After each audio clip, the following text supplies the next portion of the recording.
പോലും വെറുതെ വിടത്തില്ല.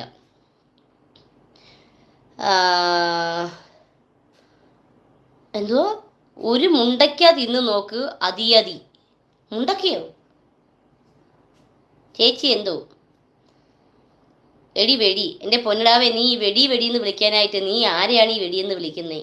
നീ ഒരു കൈ ചൂണ്ടി എന്നെ വെടിയെന്ന് വിളിച്ചാലും നിന്റെ വീട്ടിലുള്ളത് ബാക്കി മൊത്തം വെടികളായിരിക്കും. എടാ, ഞങ്ങൾ ഒരു പെണ്ണിനെ നീ വെടിയെന്ന് വിളിച്ചാൽ ഞങ്ങൾ പെണ്ണുങ്ങൾ മൊത്തം വെടികളാ. നീ എന്തോ ആയി പറ? നിന്റെ അമ്മ വെടി, നിന്റെ ഭാര്യ വെടി, നിന്റെ പെങ്ങള് വെടി. ഇത് ദേഷ്യപ്പെട്ട് ഞാൻ സംസാരിക്കുന്നല്ല. എന്താണ് വെടിയെന്ന് വെച്ചാൽ നീ ഒന്ന് പറഞ്ഞു തരാവോ? ഒന്ന് പറഞ്ഞു തരാവോ? കുറേ നേരമല്ലേ നീ ഒന്ന് വെടി വെടി വെടി വെടി എന്ന് വിളിച്ചുകൊണ്ടിരിക്കാൻ തുടങ്ങിയിട്ട്. എന്തുവാടാ വെടിയെന്ന് പറഞ്ഞാൽ?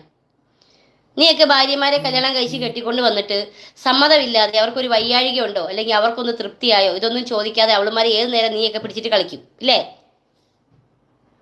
നിനക്കൊക്കെ നിൻ്റെതായിട്ടുള്ള ആവശ്യങ്ങൾ, നിൻ്റെതായിട്ടുള്ള സുഖങ്ങൾ,